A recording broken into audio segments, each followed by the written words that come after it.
அனைவருக்கும் வணக்கம். நான் உங்கள் 5ஆம் தலைமுறை ஜோதிடர் ராம்குமார் ராஜேந்திரன். நம்ம இன்னைக்கு பார்க்க போகிற தலைப்பு, மகர ராசி அன்பர்களுக்கு இதுவரை உங்களுடைய ராசிக்கு 6ஆம் இடத்தில் இருந்து வந்த குரு பகவான் உங்களுடைய ராசிக்கு 7ஆம் வீடான கடக ராசிக்கு உச்சம் பெயர்ச்சியாக போகிறாருங்க. ஸோ இது வரைக்கும் 6ஆம் இடத்துல இருந்த மிதுன ராசியில் இருந்த குரு 7ஆம் இடத்திற்கு, அதாவது கலஸ்தர ஸ்தானத்திற்கு பெயர்ச்சி அடைய போகிறாருங்க. இந்த நிகழ்வு அப்படின்னு பார்த்தீங்கன்னா ஜூன் மாதம் 2ஆம் தேதி நடைபெறவிருக்கு. சுமார் ஒரு வருட காலகட்டங்களுக்கு இந்த குரு பகவான் உங்களுடைய ராசிக்கு 7ஆம் வீட்டில் சஞ்சாரம் செய்கிறாருங்க. குரு இருக்கக்கூடிய இடத்தை விட தான் பார்க்கக்கூடிய இடத்திற்கு எப்போவுமே பலம் அதிகம் அப்படின்னு சொல்லுவாங்க. அப்போ குருவுடைய பார்வை 5, 7 மற்றும் 9. அப்போ 5ஆம் இடம் என்று சொல்லக்கூடியது உங்களுடைய ராசிக்கு பார்த்தீங்க அப்படின்னா 11ஆம் வீடான விருச்சக ராசியை பார்க்குறாரு. அடுத்தது உங்களுடைய ராசிக்கு 3ஆம் வீடு அப்படின்னு சொல்லும்போது மீன ராசியை பார்க்குறாருங்க. அதே நேரத்தில் உங்களுடைய ராசியை பார்க்குறாரு, ஜென்மஸ்தானத்தை பார்க்குறாரு. அப்போது 1, 3 மற்றும் 11ஆம் வீட்டை பார்க்குற மாதிரி ஒரு சூழ்நிலை இருக்குது. ஸோ குரு பகவான் அப்படின்னு சொன்னாவே ஒருவருக்கு கல்வி, செல்வம், பொன்பொருள் சேர்க்கை, ஆடை ஆபரணங்கள், வண்டி வாகனங்கள், பட்டம், பதவி, திருமணம் மற்றும் அரசியல் சம்பந்தப்பட்ட அனுகூலங்களை தரக்கூடியவர். இந்த குரு பயிற்சி காலகட்டங்கள் தன்னுடைய அதாவது தன்னுடைய கடக ராசி வீட்டில் குரு தன்னுடைய உச்ச நிலை அடையக்கூடிய ஒரு காலகட்டங்கள். இந்த காலகட்டங்களில் மகர ராசி என்பவர்களுக்கு தங்களுடைய வாழ்க்கையில் எந்த விதமான அற்புதங்கள் மற்றும் மேன்மைகளை தரப்போகுது அப்படிங்கிறத இந்த காணொலியில் தெளிவாகவும் துல்லியமாகவும் பார்க்கலாங்க. நம்ம சேனலை ஃபஸ்ட் டைம் பார்க்குறவங்களாம் இருந்தால் சப்ஸ்கிரைப் பண்ணிக்கோங்க, பெல் பட்டனை கிளிக் பண்ணி ஆல் அப்படிங்கிற ஆப்ஷன் கொடுத்துக்கோங்க. சனி பகவானை அதிபதியாக கொண்டவர் இந்த மகர ராசி அன்பர்கள். செய்யும் வினைகளுக்கு ஏற்ப கர்ம பலனை அளிக்கக்கூடியவர். தான் ஒரு விஷயத்தை நல்லது பண்ணோம்னா நமக்கு நல்லது நடக்கும், நம்ம யாருக்காவது கெடுதல் பண்ணோம்னா கண்டிப்பாக அது கெடுதலில் தான் போய் முடியும் அப்படிங்கிறத நல்ல விதத்தில் தெரிஞ்சு வச்சுட்டு இருக்கக்கூடிய ராசிக்காரன் இந்த மகர ராசிக்காரன். அடுத்தவங்களோட தயவை எப்போவுமே எதிர்பார்த்தது இல்லைங்க. அடுத்தவங்களுக்கு உதவி செஞ்சுருக்கிறமே தவிர அடுத்தவங்களோட உதவியை எப்போவுமே எதிர்பார்த்ததே கிடையாது. தன்னுடைய வாழ்க்கையில் ஒவ்வொரு விஷயத்தையும் தன்னுடைய சொந்த முயற்சியால் மட்டுமே உருவாக்கின ராசிக்காரர் அப்படிங்கிறோம் இந்த மகர ராசிக்காரர். ஏன்னா இளம் வயதுலேருந்து நிறைய கஷ்டங்களை அனுபவித்து, நிறைய இழப்புகளை சந்தித்து, நிறைய ஏமாற்றங்கள் எல்லாத்தையுமே கடந்து இன்றைக்கி நம்ம இந்த லெவலுக்கு இருக்கிறோம்னா அதுக்கு காரணம் நம்ம தான். இன்றைக்கி நம்ம இவ்வளோ மோசமாக இருக்கிறதுக்கான காரணமும் நம்ம தான் அப்படிங்கிறத தெளிவாக தெரிஞ்சு வச்சுட்டு இருக்கக்கூடிய ராசிக்காரர். கடந்த சில காலகட்டங்களில் பார்த்திங்கன்னா 7 சனியோட தாக்கத்தில் நிறைய கஷ்ட நஷ்டங்களை அனுபவித்து என்னடா இது வாழ்க்கை அப்படிங்கிற அளவுக்கு சில சூழ்நிலைகளை கடந்து வந்திருப்பீங்க. இனி வரக்கூடிய காலகட்டங்களாவது ஏதாவது ஒரு கிரகங்களுடைய பார்வை, யாராவது ஒரு நல்ல விஷயங்கள் நமக்களுடைய வாழ்க்கையில் நடக்கவே நடக்காதா, நமக்குன்னு ஒரு திருமணம் சம்மந்தப்பட்ட விஷயங்கள், திருமணமான நபர்களுக்கு மனைவி கணவனுக்கு இடையே இருக்கக்கூடிய பிரச்சனைகள் அப்படிங்கிறதோ, இல்லை தொழில் ரீதியாக சில பாதிப்புகள் அப்படிங்கிறது இருக்கிறது, நம்மளுடைய சுய கௌரவம், மரியாதை, அந்தஸ்துக்கு சில பங்கங்கள் நிறைய விஷயங்களில் தடுமாற்றங்களோடு அடுத்தடி எடுத்து வைக்க முடியாமல் நிறைய பதட்டத்தோடு இருந்து நம்ம செய்யக்கூடிய தொழில்களில் எந்த ஒரு லாபமும் இல்லாமல் எல்லா விதத்துலேயும் பிரச்சனைகளில் போய் முடிஞ்சிட்ருக்குது அப்படின்னு சொல்லி நிறைய மன உளைச்சலை சந்திச்சுட்டு இருந்த இந்த மகர ராசி என்பவர்களுக்கு இந்த குரு பகவானுடைய உச்ச பயிற்சி, அதே நேரத்தில் குரு பகவானுடைய பார்வை சில கிரகங்கள் மேலே, சில வீட்டு மேலே படும்பொழுது நிறைய மாற்றங்களை எதிர்நோக்கிட்டு இருக்கிறவங்களுக்கு இது ஒரு பொன்னான காலகட்டம் அப்படின்னு சொல்லுவாங்க. 7ஆம் இடம் என்று சொல்லக்கூடிய கலஸ்தர ஸ்தானத்தில் இந்த குரு பகவானுடைய பயிற்சி நடக்கும்போது நீண்ட நாட்களாக திருமணம் ஆகாத நபர்களுக்கு திருமணம் சம்பந்தப்பட்ட யோகங்கள் அப்படிங்கிறது உருவாகுங்க. நிறைய காரணம் இருக்குங்க. எல்லாமே நல்லபடியாக பண்ணியிருக்கிறாரு இந்த தம்பியாக இருக்கட்டும், இந்த பொண்ணாக இருக்கட்டும், எல்லா விஷயத்தையுமே பர்ஃபெக்டாக பார்த்து ஒவ்வொன்றா உருவாக்கியிருக்கிறாங்க. எல்லாத்தையும் உருவாக்கின வீடு, வாசல், தோட்டம், துறவு எல்லாத்தையுமே உருவாக்குனாங்க. ஆனால் அவருக்குன்னு ஒரு நல்ல திருமண யோகம் அப்படிங்கிறது இல்லை. ஏன்னா கல்யாணம் ஒன்று அமைஞ்சது அப்படின்னா மனைவி வந்த நேரம் அல்லது கணவன் வரக்கூடிய நேரம் இவங்களோட வாழ்க்கையவே மாற்றி அமைக்கும் அப்படின்னு சொல்லிட்டு எல்லா விதத்திலையும் திருமணம் சார்ந்த முயற்சிகள் எடுத்துகிட்டு இருக்காங்க. எதுவுமே கரெக்டான விதத்தில் நடக்கலை. மன உளைச்சல் ஏற்பட்டது தான் மிச்சங்க. ஸோ கடைசி வரைக்கும் நமக்கு திருமணமே நடக்காது அப்படிங்கிற அளவுக்குலாம் சில முடிவுகள் எடுத்திருப்பீங்க. அந்த நிலைகள் மாறும். கூடிய விரைவில் திருமணம் அப்படிங்கிற ஒரு யோகம் உருவாகக்கூடியது. ரொம்ப நாளைக்கு முன்னாடி பார்த்துட்டு போனவங்க கூட தன்னை தேடி வரக்கூடிய ஒரு தருணம் அப்படிங்கிறது இந்த நேரத்தில் ஏற்படுங்க. ஸோ காதலர்கள் மத்தியில் இருக்கக்கூடிய விஷயங்கள் கூட அவங்க வீட்டில் பேசி அதை திருமண ஒப்புதல்கள் பெறக்கூடிய ஒரு தருணமாக இருக்க போதுங்க. அப்போ ரொம்ப வருஷமாக லவ் பண்ணிகிட்டே இருக்கணும், நம்மளுடைய ரிலேஷன்ஷிப் அடுத்த லெவலுக்கு கொண்டு போகணும் அப்படின்னு நினைக்கிறவங்களுக்கு இது ஒரு அருமையான காலகட்டங்கள். ஸோ ஒரு லைஃப்பில் இருந்து வெளியே வந்துட்டுங்க, இனிமேல் மறுபடியும் அதே லைஃபுக்குள்ளே போய் அந்த மாதிரி ஒரு பிரச்சனையை அனுபவிக்கிறதுக்கு நான் தயாராக இல்லை, இனிமேல் வந்து எனக்கு ஒரு ரிலேஷன்ஷிப் அப்படிங்கிறது எதுவுமே வேண்டாம், இல்லை அதுக்குள்ளே என்ட்ரி ஆனால் எனக்கு ஏதாவது நடந்தமோ இல்லை திருமணம் பண்ணுறதுக்கு ஏதாவது யோகம் இருக்குமோன்னு வெயிட் பண்ணிகிட்டு இருக்கிறவங்களுக்கு கூட இது ஒரு கரெக்டான காலகட்டங்கள். தனக்கு வந்து மறுபடியும் மீண்டும் ஒரு இல்லற வாழ்க்கையில் ஈடுபடுறதுக்கோ அல்லது ஒரு ரிலேஷன்ஷிப்புக்குள்ளே என்ட்ரி ஆகிறதுக்கு இது ஒரு கரெக்டான காலகட்டங்கள். ஸோ 2வது திருமணம் சம்மந்தப்பட்ட யோகங்கள் கூட இந்த காலகட்டங்களில் நடக்குங்க. கணவன் மனைவிக்கிடையே இருக்கக்கூடிய பிரிவினைகள் இந்த நேரத்தில் நீங்கும். ஏன்னா இந்த 7ஆம் பாவகத்தில் அந்த மனைவி ஸ்தானம்னு சொல்லக்கூடிய இடத்துல குரு பகவானுடைய பயிற்சி நடக்கும்போது நீண்ட நாட்களாக கணவன் மனைவிக்கிடையே இருக்கக்கூடிய பிரச்சனைகள் அப்படிங்கிறது பேசி தீர்த்து கொள்ளக்கூடிய தருணமாக இருக்க போது. காரணமே இல்லாமல் சண்டை போட்டவங்க, காரணமே இல்லாமல் பிரிஞ்சிட்டோம், தேவையில்லாத ஒருத்தருக்கு ஒருத்தர் மாற்றி குறை சொல்லிகிட்டே இருக்கிறோம்.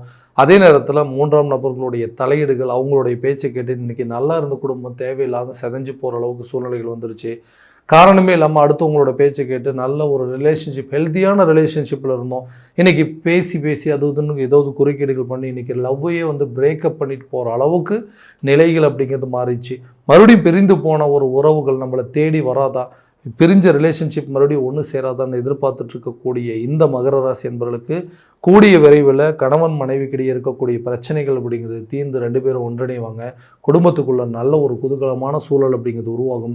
பிரிந்த காதலர்கள் ஒன்றிணைவதற்கான யோகம், வேண்டான்னு சொல்லி விட்டுட்டு போன ரிலேஷன்ஷிப் உங்களை தேடி வந்து எதிரிகளும் நண்பர்களாக மாறக்கூடிய ஒரு தருணமாக மாறப்போகுதுங்க. யாரெல்லாம் வந்து நம்மளுடைய பார்ட்னர்ஸை வந்து விட்டுட்டு போனாங்களோ அவங்களே உங்களை வந்து சேரக்கூடிய ஒரு தருணமாக இருக்க போகுதுங்க. தொழில் அப்படிங்கிற ஒரு விஷயத்தில் தொழிலை வந்து கஷ்டப்பட்டு பண்ணி இன்றைக்கி இவரோட சொந்த முயற்சியால் இந்த அளவுக்கு கொண்டு வந்தார்.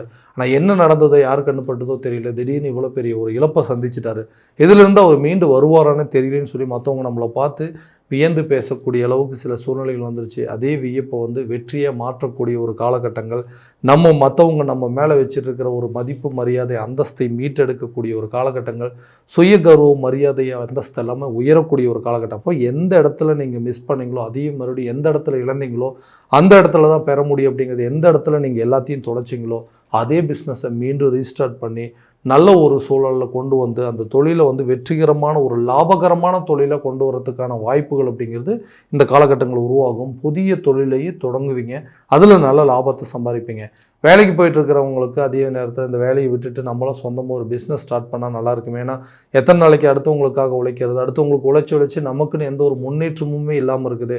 இந்த வேலையில் இருக்கிறனால எந்த ஒரு ப்ரொமோஷன் இல்லை, ஒரு சேலரி இன்க்ரிமெண்ட் இல்லை வெளிநாடு சம்மந்தப்பட்ட வேலைக்கு முயற்சி எடுக்கிறோம், எல்லாமே ஃபெயிலியர் ஆகுதுன்னு சொல்லி யோசிக்கிறவங்களுக்கு கண்டிப்பாக புதிய வேலை வாய்ப்பு உங்களை தேடி வரும். அதே போல் வெளியூர் மற்றும் வெளிநாடு சார்ந்த வாய்ப்புகள் இந்த காலகட்டங்களில் உருவாகுங்க.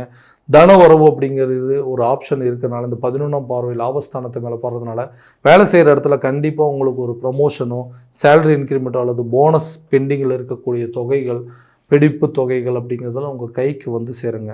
குழந்தை இல்லாத தம்பதியினருக்கு குழந்தை பாக்கியம் அப்படிங்கிறது ஏற்படும்.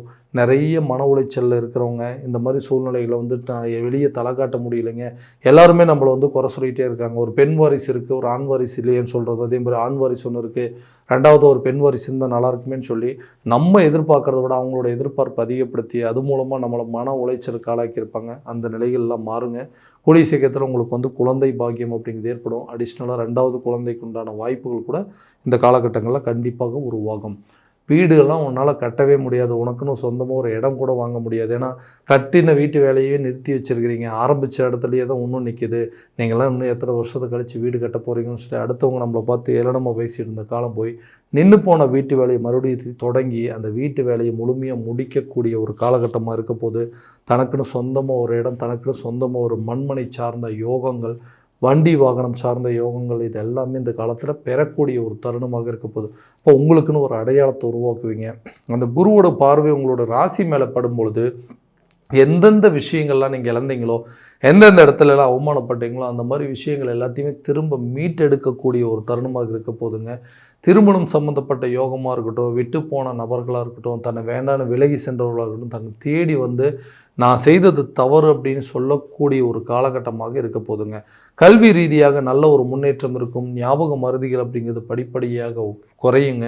இந்த குருவுடைய பார்வை தன் மேலே படும்பொழுது இது வரைக்கும் வந்து இவங்களாம் படிக்கவே லாய்க்கில்லை, நீங்களாம் பாஸ் பண்ணவே மாட்டேன்னு சொன்னவங்க கூட கண்டிப்பாக நல்ல ஒரு ரிசல்ட் அப்படிங்கிறது எடுப்பாங்க. அந்த ரிசல்ட்டை நமக்கு அடுத்த லெவலில் கொண்டு போய் நீங்கள் விருப்பப்பட்ட துறையில், நீங்கள் சாதிக்க வேண்டிய துறையில் சேர்ந்து அதில் நல்ல ஒரு மார்க் கொண்டு வருவீங்க. அதே நேரத்தில் அதை கரெக்டான விதத்தில் அந்த எஜுகேஷனில் முடித்து அந்த கல்வி சம்மந்தப்பட்ட துறையில் நீங்கள் படித்து முடித்த துறையிலே வேலை கிடைப்பதற அளவுக்கு சில யோகங்கள் அப்படிங்கிற இந்த காலகட்டங்கள் உருவாகுங்க. ஆரோக்கிய ரீதியாக நிறைய பாதிப்புகள், மன உளைச்சல்கள் அப்படிங்கிறது வந்திருக்குங்க. நிறைய டயர்டு, தேவையில்லாத ட்ராவலிங் மூலமாகவோ நிறைய ஹெல்த் ரிலேட்டட் சில பிரச்சனை இருக்கும்.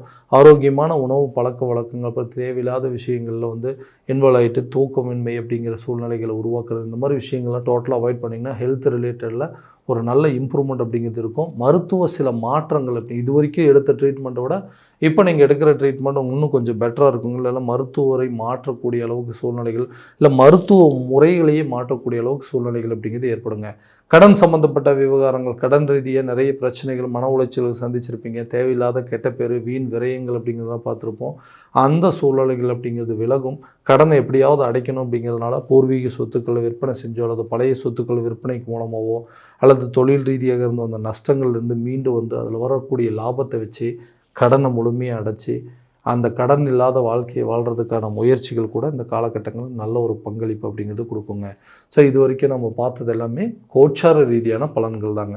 இந்த பலன்கள் அனைத்து உங்களுக்கு நடக்குமானா உங்களுடைய சுய ஜாதகத்தை முழுமையாக அதனோட ஒப்பிட்டு பார்த்து அதனுள்ள திசாபுத்திகளின் அடிப்படையில் சில முயற்சிகள் எடுத்தீங்க அப்படின்னா கண்டிப்பாக நல்ல விதமான வெற்றிகள் அப்படிங்கிறது உங்களுக்கு கிடைக்குங்க. உங்களுடைய ஜாதகத்தை எங்கிட்ட பார்க்கணும் விருப்பப்பட்டீங்கன்னா கீழே தெரியிற நம்பருக்கு கான்டாக்ட் பண்ணி அப்பாயின்மெண்ட் ஃபிக்ஸ் பண்ணிக்கோங்க. அப்படி இல்லையா உங்களோட ஜாதகத்தை வாட்ஸ்அப் மூலமாக அனுப்பிச்சிங்க அப்படின்னா தெளிவான முறையில் கணிச்சு துல்லியமான பலன்கள் அப்படிங்கிறது உங்களுக்கு தெரியப்படுத்தப்படுங்க.